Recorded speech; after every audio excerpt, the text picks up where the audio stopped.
You are going to be learning how to make the perfect egg roll recipe in your entire life. This is a very unique recipe. You wouldn't want to miss out on this one. We are using 10 eggs for this recipe. I'm going to go on now to set my eggs in an empty pot and boil for 10 to 15 minutes.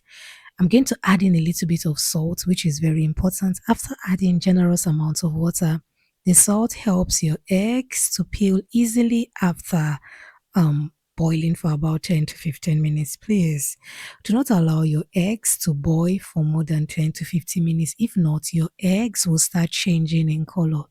It will turn from white to light brown. That won't be nice. Now you can see my eggs are ready. I'm just going to set them aside to cool off. Then I'm going to go on now to make our dough. For our dough, I'm using evaporated milk and 1 egg for our wet ingredients, which I'm going to mix together properly, and I'm going to set it aside. After which, we're going to go on now to mix our dry ingredients. Funny enough, the dry ingredients I use are not many at all, but they took this egg roll recipe to another level.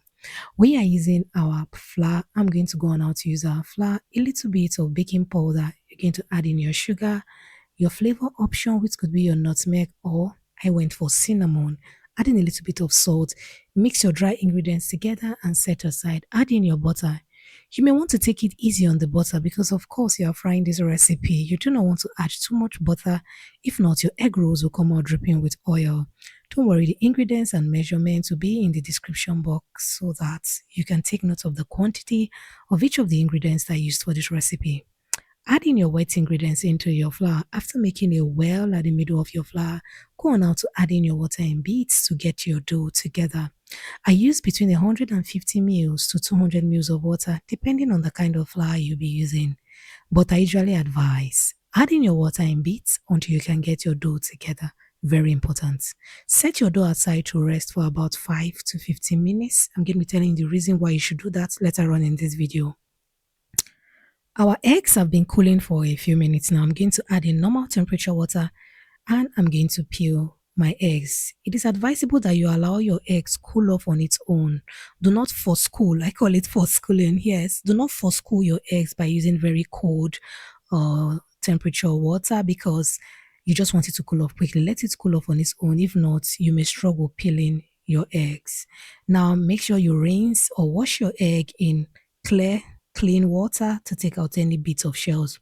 So once I've done peeling and rinsing my eggs, I'm going to set them aside. Very important. I'm going to go on now to set a little bit of flour aside that I'm going to be using later on in this video as we continue. This is my dough. It has been resting for a few minutes. Allowing your dough rest for a few minutes makes it easy for you to work with your dough and allow all the ingredients to incorporate into your flour, giving it a very perfect flavor and texture. So that's very important. Take note of that. I'm going to go on now to knead my dough a bit just to smoothen it a bit, giving my egg roll a more finished look. We are using 100 grams for this recipe.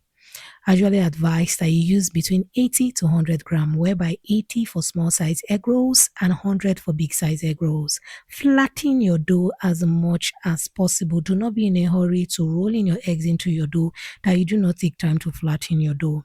Roll your eggs further in flour to dry up your egg from every form of liquid and moisture, giving your eggs a perfect texture after being fried in your egg rolls or in your dough. Roll your eggs like so with your palm open or with one of your palm curved to give your egg roll a perfectly round shaped egg roll. I'm going to show you another way you can roll your egg roll. This is for perfectly round egg roll.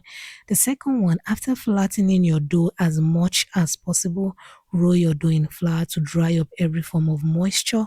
Go on now to roll your eggs into your dough and cut out the excess dough. Yes, I did cut out the excess dough because I wanted my egg roll to be within the range of 80 to 100 grams. So it was fine by me. You can cut it out. Even if you do not cut it out, it's fine. But to be on the safe side, weigh and cut it out so that you know your dough is within the perfect range of weight. So you can roll it in a round shape or an oval shape, whichever one works for you, it's fine. No, we have spare dough or leftover dough or extra dough. You can roll them like so for buns if you want to make extra buns. Or I'm going to be showing you other things you can use this spare dough for that is so important when making your egg roll, so you want to stick around. Now, immediately start heating up your oil. You are not allowing your egg roll to rest. Neither are you allowing your egg roll to prove. Take a little bit of your dough and put it in your oil to test the temperature of your oil. Yes, that is one major reason you can use your spare doughs or extra dough for. You can see it is bubbling slowly and isn't bubbling so much. It is sizzling slightly and it is breaking apart. So if you should fry your egg roll in this temperature, your egg roll is going to absorb so much oil and it's going to break apart, having unnecessary cracks that you do not like. But if you check the second dough I added into the oil, it is bubbling more than the first dough and it did float to the top of the oil quickly and faster. That is how your dough should sizzle in your oil before you know that, yes, this is the right temperature. I should add in my egg rolls now into the oil. Now you can see how the egg rolls are bubbling gradually. They did not brown fast. They are browning evenly. Once your egg rolls start browning too quickly, it is a sign that your oil is too hot and your egg roll may not likely cook on the inside. I'm going to be telling you a trick later on in this video how to tackle that challenge. After frying and I have this beautiful golden brown look, I'm going to take out my egg roll out of the oil, set in a sieve or salvet to strain excess oil. You can see there are some bones in the oil. Very important. I added it to tighten the oil or the egg roll in the oil, making it easy for me to flip my egg roll without it wobbling back. Allow my egg roll to cook all the way through, so you won't have one egg roll looking whitish on one corner while the other side is looking too brown. Now, for your subsequent batches, add in more oil into the oil to bring down the temperature of your oil. Very important, because after frying the first batch, of course, your oil would be hot.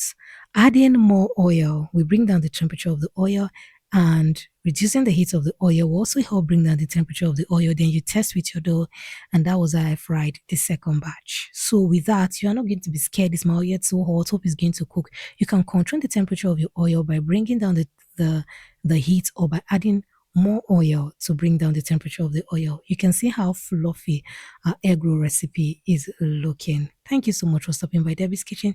Check out these videos at the end screen. You will love them, where I give ingredients and measurements for our Nigerian egg roll and how I made my Nigerian egg roll combining yeast and baking powder. See you in my next one. God bless you.